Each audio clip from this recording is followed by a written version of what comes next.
terima kasih kepada para purnawirawan TNI, ada 9 jenderal, sekian kolonel, dan juga ada masyarakat sipil, dengan tim Tokham waktu itu yang mengajukan gugatan CLS, Citizen Lawsuit, untuk menggugat manajemen Polda Metro Jaya.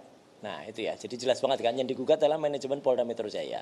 Dan kemudian itu berjalan, tiba-tiba di tengah jalan tadi yang diceritakan Pak Yasena tadi, wah ada rombongan orang-orang yang awalnya mengatakan, kami 1000 pengacara, ya akan datang. Dikomandani oleh orang yang kita kenal, lawyer merah, ya. Mawar merah, ya. Wah, biasanya pakai rambut kuning juga dia. Sering pakai, pernah tampil di TV, talk show dia pakai rambut wig kuning gitu ya. Nah yaitu Pitra Romadoni. Ya, itu ada di balik itu. Penggugatnya tadi namanya Andi Kurniawan. Ya, jadi supaya tidak salah karena singkatan AGA itu juga untuk sahabat kita Ahmad Kosinudin, nanti salah nanti ada yang nulis repot. Jadi putusannya saya bacakan saja. Hari Jumat tanggal 8 Mei, amar putusan mengadili menolak masuknya penggugat intervensi untuk masuk sebagai pihak dalam perkara nomor 329/PDT/G/2026 PN Jakarta Selatan dan melanjutkan pemeriksaan dalam perkara ini. 3. Menangguhkan biaya perkara hingga putusan akhir. Jadi ini sudah ada putusannya. Jadi jelas ya, ini ada ikot di Pengadilan Negeri Jakarta Selatan. Clear sekali putusan selah hari ini, ya hari Jumat tanggal 8 Mei.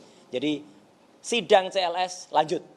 Sidang CLS yang diajukan oleh para purnawirawan TNI lanjut, ya terbebas dari gangguan-gangguan rayap-rayap yang nggak jelas ini, ya oknum-oknum nggak jelas ini ya, itu yang dia kemudian ini nggak jelas.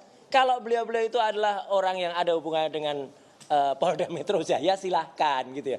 Ini siapa dari nggak jelas dari padepokan mana tiba-tiba datang rombongan dan itu 2 kali loh ganggu sidang.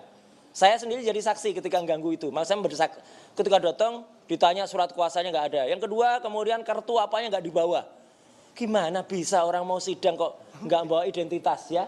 KTA-nya nggak dibawa. Masih mending KTA-nya tidak dibekukan ya. Kayak Sopo itu yang KTA-nya dibekukan.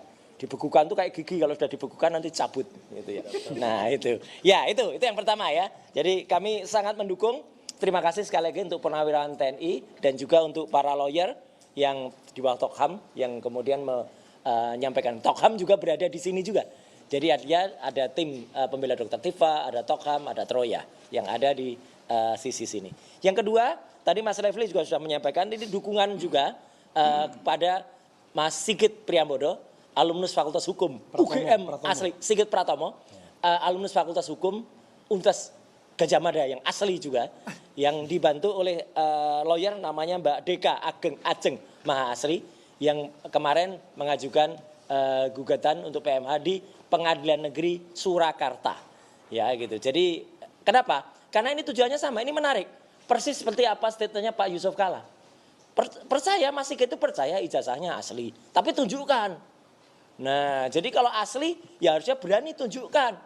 Kalau udah ditunjukkan, nanti biar diperiksa oleh para ahlinya. Nah, itu baru betul. Ya, nggak cuma tunjukkan gitu saja ya.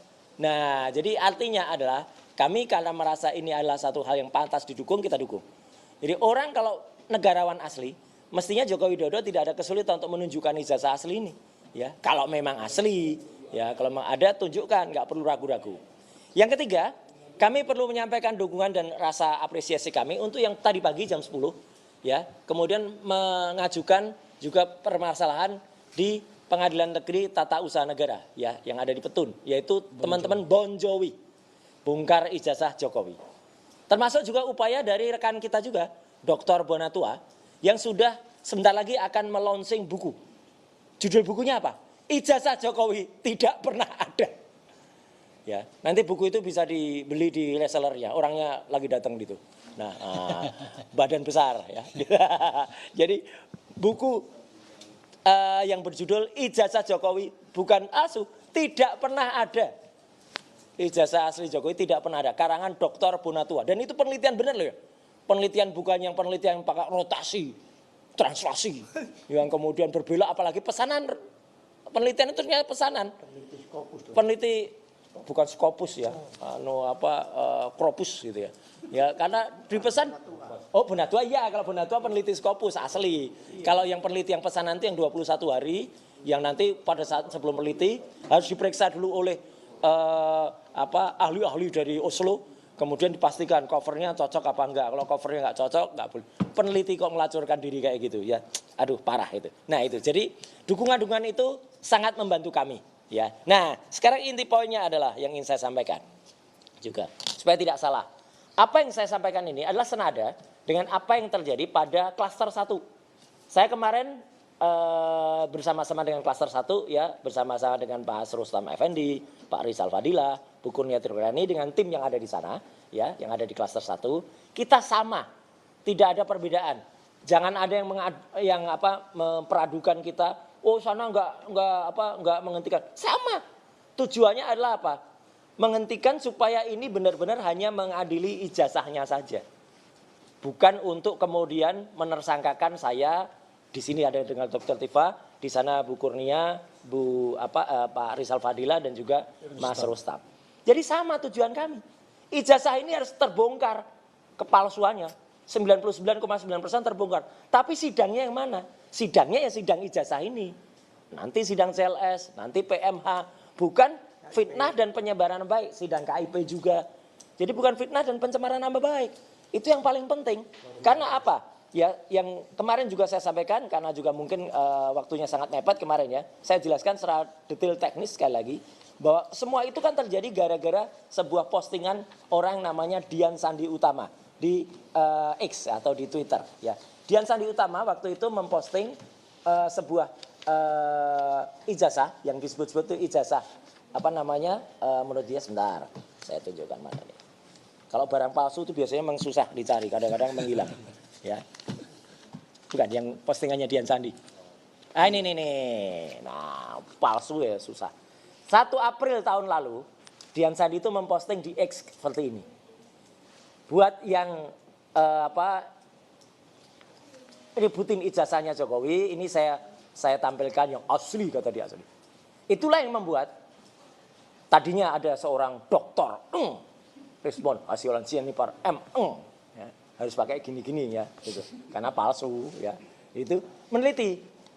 Dan kemudian ini dipastikan waktu itu dia sendiri mengatakan 11.000 triliun persen palsu. Ya, saya mengatakan 99,9%. Itu statement hukum. 99,9% karena kita nggak boleh melebihi 100%. Akan halnya respon kemudian belok yaitu tanggung jawab dia, ya. Tapi lucunya apa? Ketika belok, respon kemudian mengatakan bahwa ijazah itu asli.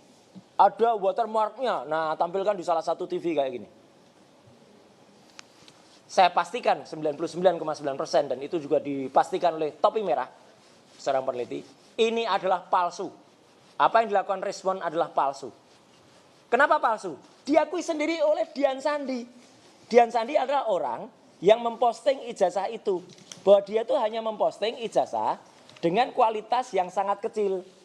Kualitasnya adalah 76 kilobyte nih, sebentar. Saya tunjukkan postingannya. Nah, ini keterangannya Dian Sandi. Lihat. Jadi Dian Sandi sendiri mengatakan, filenya yang diunggah itu hanya 76 kilobyte. Bayangannya gampang, teman-teman. Teman-teman download gambar dari WA grup dari WA. Gambarnya di bawah 100 kilobyte. Oke, download gambar itu, bawa di tukang cetak. Ya, minta besarkan seposter. Apalagi sespanduk, pecah gak gambarnya? Pecah. Gak akan muncul yang namanya watermark, apalagi muncul tuan Gajah Adam. Atau apa ya, gak akan. Jadi Dian Sandi sendiri mengetahui.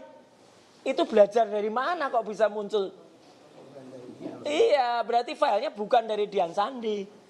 Jadi jelas banget ya, apa yang disampaikan oleh saudara dokter omon-omon itu palsu. Dan terakhir, hal teknis saya sampaikan, saya ulangi lagi. Ijazah itu tidak bisa terbit ijazah saja tanpa adanya skripsi. Dan skripsi itu saya pegang langsung, skripsi itu. Di tanggal 15 April tahun 2025 yang lalu, bersama dengan Dr. Tifa, bersama dengan respon waktu itu juga, di ruang 109 Fakultas Kehutanan. Ini bukan fotokopi loh. Sebuah buku bertuliskan skripsi, diserahkan oleh Wakil Rektor 1, Prof. Wening Udaswara. Saya pegang langsung, resmi. Belum penemuan dari 709 bukti yang mau dikejar nanti. Dari sini saja sudah tampak kepalsuannya. Karena apa? Karena kertasnya nggak sama. Kalau teman-teman lihat di kertas ini ada kertas yang kuno, kertas asli dari skripsi ini yang luwuk kertasnya. Di Di situ masih terus Dr. Insinyur Ahmad Sumitro.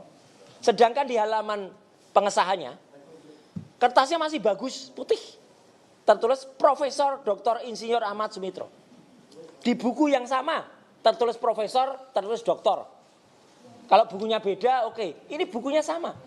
Dan Profesor Dr. Insinyur Ahmad Sumitro itu baru dikukuhkan jadi profesor itu bulan Maret tahun 86. Ini tertanggal skripsi ini tertanggal November 85. Jadi orang November 85 sudah ditulis profesor padahal belum profesor. Nggak bisa.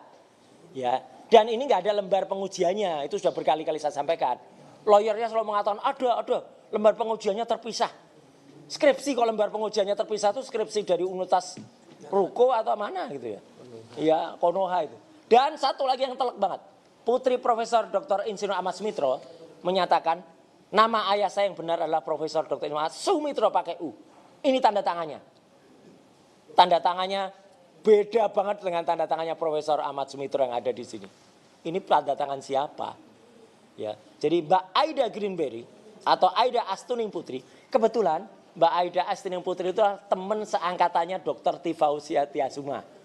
Semua itu tidak ada yang kebetulan. Semua itu sudah ada petunjuk ya dari Allah Subhanahu wa taala. Jadi mereka berkomunikasi. Clear banget penjelasan Mbak Aida yang sekarang namanya menjadi Mbak Aida Greenberry. Karena Mbak Aida Greenberry itu menikah dengan seorang warga negara Australia. Ada di Sydney. Jadi makin jelas kan petanya. Sydney, Australia, sini. Udahlah.